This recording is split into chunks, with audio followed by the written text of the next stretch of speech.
Avez-vous l'impression que l'anxiété prend trop de place dans votre vie?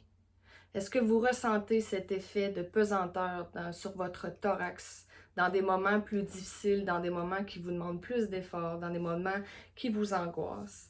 Est-ce que vous avez des problèmes d'insomnie liés à vos stress qui vous réveillent la nuit parce que vous réfléchissez à ce qui s'en vient, à ce qui pourrait se produire? En fait, dans cette capsule, je vais exactement vous parler de ce problème d'angoisse qui prend trop de place parce que je le connais très bien.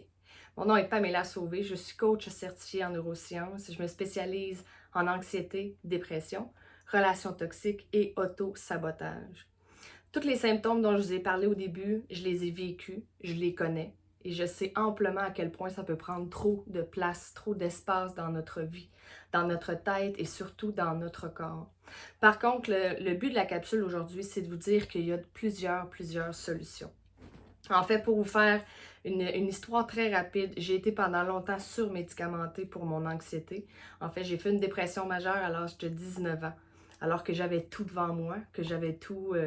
La fameuse réplique qu'on se fait dire, ben, qu'est-ce qui te manque? T'as un toit sur la tête, de la bouffe sur la table.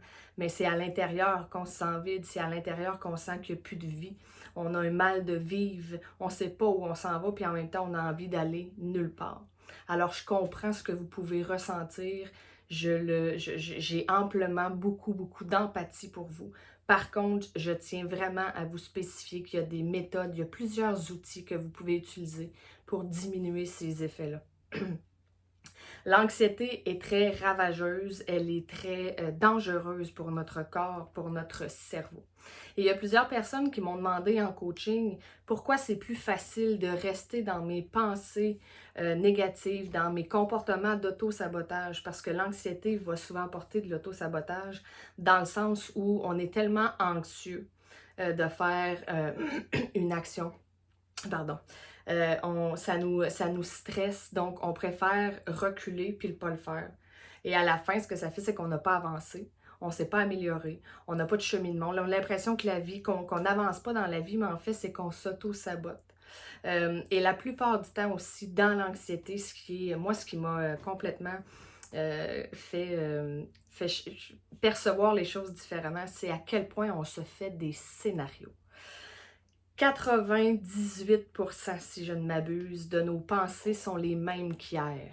On a 60 000 pensées par jour. Est-ce que vous pouvez, et minimum 60 000 pensées par jour, est-ce que vous avez une idée dans 60 000 pensées par jour minimum, 98, c'est les mêmes qu'hier, à quel point on ressasse les mêmes scénarios de stress, d'angoisse. Et c'est le trois quarts du temps, en plus, c'est des choses qui n'arriveront pas. Ça, la première étape, en fait, c'est de se rendre compte que ce qu'on peut être en train de s'imaginer, euh, c'est un scénario dont on n'a aucune preuve que ça va se produire ainsi.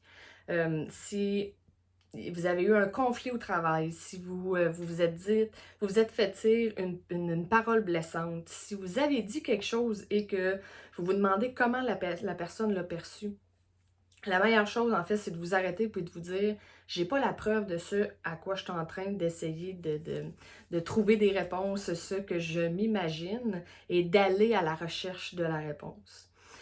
Sinon, en fait, il y a plusieurs, prendre des marches, ça, moi, ça l'a vraiment changé, ça l'a vraiment changé les choses.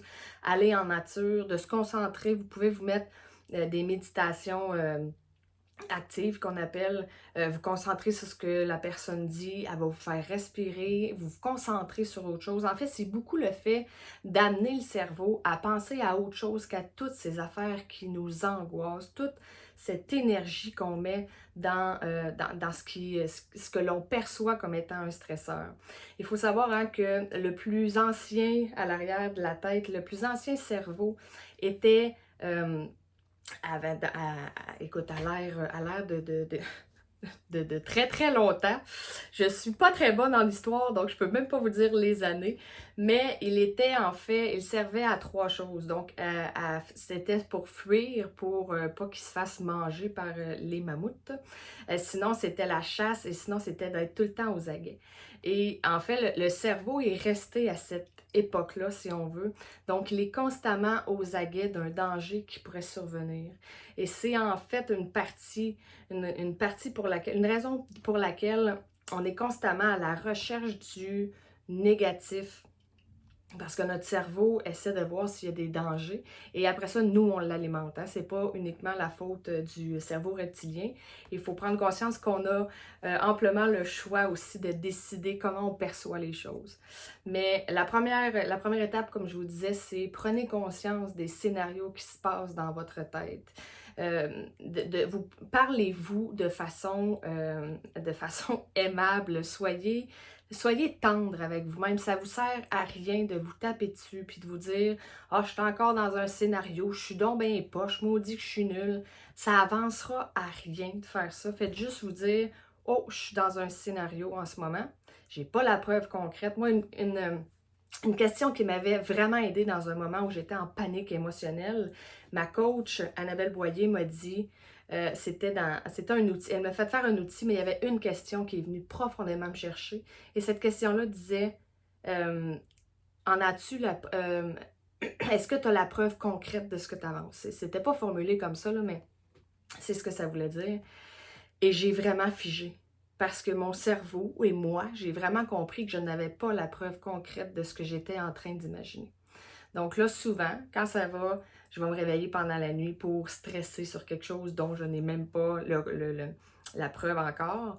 Je vais me poser la question, est-ce que tu as la preuve? C'est une question que je dis souvent aussi en coaching à mes clientes. Est-ce que tu as la preuve concrète de ce que tu avances?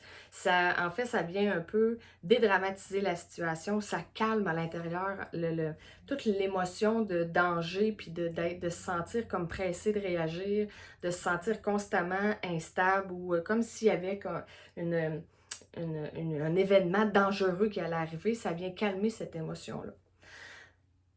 Le troisième truc, donc on a parlé de se rendre compte de nos scénarios, on a parlé de la marche. La troisième, c'est la cohérence cardiaque.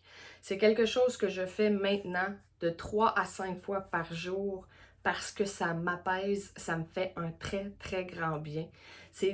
En fait, c'est encore une fois un peu comme la marche de s'obliger à arrêter, à reprendre un moment avec soi, à obliger le cerveau à aller ailleurs que dans nos pensées de stress, d'angoisse et de ressassage de pensées négatives.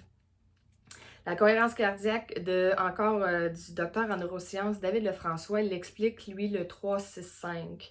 Donc, c'est 3 fois par jour, 6 respirations par minute pendant 5 minutes. Donc, c'est vraiment, vous inspirez 5 secondes, vous ne faites pas de pause, vous expirez 5 secondes. Et vous le faites pendant 5 minutes. David Lefrançois a sur sa chaîne YouTube une vidéo avec une balle qui descend et qui monte, si ça c'est quelque chose qui vous intéresse plus. Moi j'aime bien être vraiment dans le silence complet. Je me ferme les yeux et je fais ma cohérence cardiaque. Le meilleur truc que je peux vous donner en fait, c'est de vous mettre une alarme sur votre téléphone si vous avez tendance à l'oublier. C'est ce que j'ai dû faire. Donc, j'ai 3 alarmes par jour sur mon téléphone et il y a 2 autres moments où je le ressens. Quand je vis surtout une situation stressante que je me cause moi-même, souvent, je vais me lever, je vais aller dans ma chambre, puis je vais faire ma cohérence cardiaque. Ça m'apaise, ça me calme, ça me ressente et ça m'oblige à analyser la situation différemment. Parce qu'en agissant, juste le fait de me lever, de me dire « Ah, je dois aller faire une cohérence cardiaque », ça m'oblige à analyser la situation et me dire « Est-ce que ça se peut que tu sois en réaction trop intense en ce moment, que tu perçois peut-être la situation plus intensément, plus grave, plus importante qu'elle ne l'est réellement. » Parce qu'il faut s'entendre que le stress, souvent, c'est qu'il y a une situation qui peut être à 3 sur 10 et nous, on va l'apercevoir à 7, à 8, à 9, à 10, à 15. Donc, de faire un arrêt, ça nous oblige à réévaluer un peu ce qui se passe autour de nous et en nous. Alors, voici 3 astuces pour régler votre anxiété. Je pourrais vous en donner encore plein. Je vais assurément faire d'autres capsules sur ce sujet-là. Mais en attendant, prenez conscience de vos scénarios. Allez marcher à l'extérieur, respirez l'air frais et faites une cohérence cardiaque. Faites-le pour votre cœur, faites-le pour votre santé physique et votre santé mentale. On se retrouve pour une prochaine capsule. Bye tout le monde!